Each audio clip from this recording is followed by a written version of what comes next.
안녕하세요. 8번째 역사 시간입니다.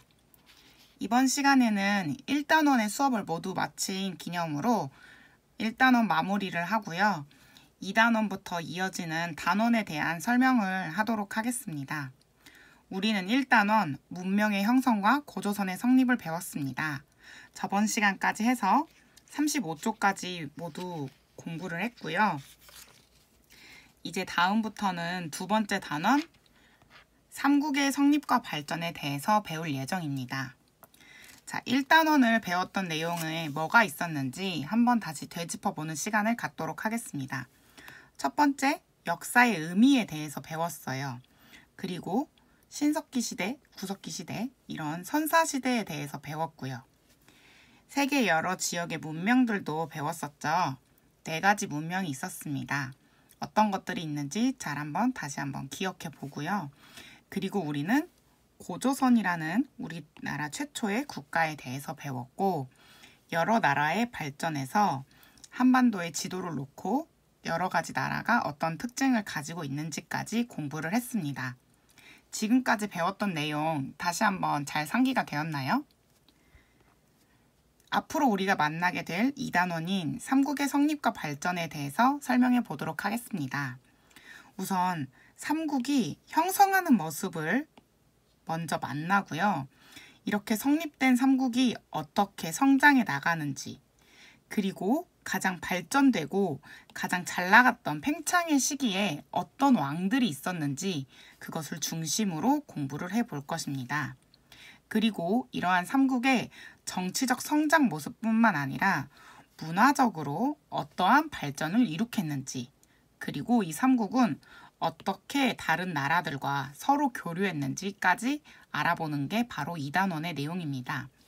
자, 그렇다면 이 삼국, 어떤 나라가 있을까요? 들어본 친구도 있고 아닌 친구도 있겠지만 고구려, 백제, 신라, 이 3가지 나라를 우리는 흔히 삼국이라고 부릅니다. 우리는 여러 나라의 발전에서 고구려가 어떤 특징을 가지고 있으며 어떻게 발전해 나가고 있는지 처음에 모습을 살펴봤어요. 그리고 백제와 신라가 되는 나라들도 살펴봤죠. 기억나나요? 여기서 고구려, 그리고 마한이, 백제, 진안이 신라가 되는 모습, 기억이 날 거라고 생각합니다. 자, 이렇게 3 나라가 형성이 되는 게 바로 삼국시대입니다. 그래서 우리는 2단원부터는 삼국의 모습을 살펴보게 될 것입니다. 자, 그러면 이 3 나라가 있었는데 하나로 나라가 통일되는 나라가 나타나요. 그 통일 국가를 통일신라라고 합니다. 삼국시대 다음으로 이어지는 게 바로 통일신라라고 볼 수 있겠죠. 여기서부터의 이야기는 3단원으로 넘어가게 됩니다. 자, 그러면 2단원은 다 삼국의 이야기, 3단원은 통일신라의 이야기가 되겠죠. 그리고 통일신라 다음으로 우리나라에는 고려라는 나라가 시작됩니다. 이게 바로 4단원의 이야기예요. 그러고 나면 고려 다음으로 이어지는 국가가 조선입니다. 이 조선부터의 이야기가 5단원에 나오게 됩니다.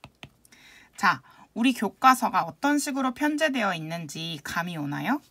우리 교과서는 이렇게 삼국, 통일신라, 고려, 조선으로 이어지는 역사의 시대순으로 나열이 되어 있습니다. 자, 그러면 우리는 학습을 하게 될 때 이 시기가 어느 시기에 위치해 있는지를 생각을 하면서 공부를 하게 된다면 조금 더 잘 기억할 수 있을 것 같습니다. 그리고 조선은 조선 전기와 조선 후기로 나눠서 더 자세하게 살펴보게 될 텐데요. 이 조선 전기의 이야기가 5단원에 있고요. 이 조선 후기의 이야기는 6단원에 있게 됩니다. 자, 그러면 7단원, 8단원, 9단원, 우리는 이 역사 교과서에 조금 더 남은 단원이 있습니다. 우리 교과서 역사 1에는 총 9단원까지의 이야기가 있고 1단원 그리고 2단원부터 여기 6단원까지가 한국사의 이야기입니다.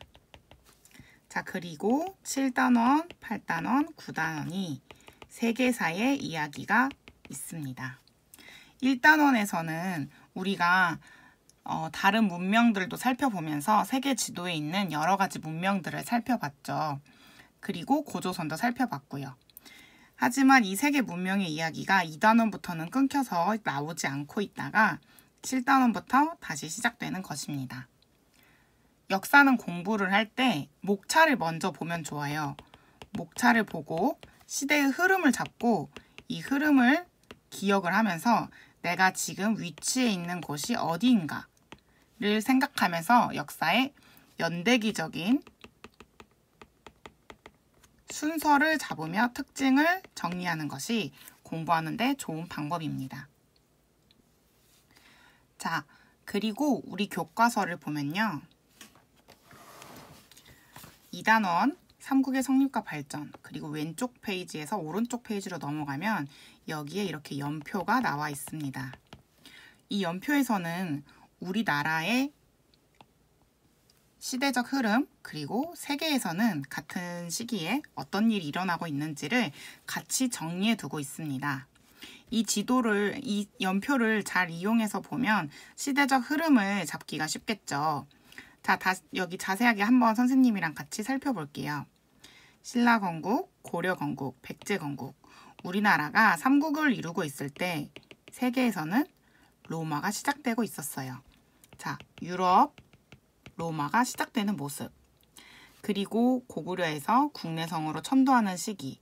이 시기에 쿠션 왕조가 나타나게 되고 사산 왕조 페르시아가 나타나게 되는 모습이 인도와 서아시아 지역에서 보여주고 있습니다. 그리고 우리가 고구려에서 낙랑군이 축출될 시기에 유럽에서는 크리스트교가 공인되는 모습을 보여주고 있습니다. 지금 선생님이 설명해준 연표는 이 순서의 흐름을 봤을 때 아직 여러분이 공부를 하지 않았기 때문에 이러한 특정 사건들이 어떤 의미가 있는지 아직 잘 모를 수 있어요. 그렇기 때문에 선생님이랑 2단원을 다 공부하고 나서 이 연표를 다시 한번 되짚어보고 중요한 사건들의 시간적 흐름을 짚어보는 시간을 갖도록 하겠습니다. 자, 그러면 여기까지 2단원의 개괄을 마치겠고요. 그 다음 시간부터는 본격적으로 삼국의 성립과 발전에 대해서 공부해 보도록 하겠습니다. 그럼 이만 안녕.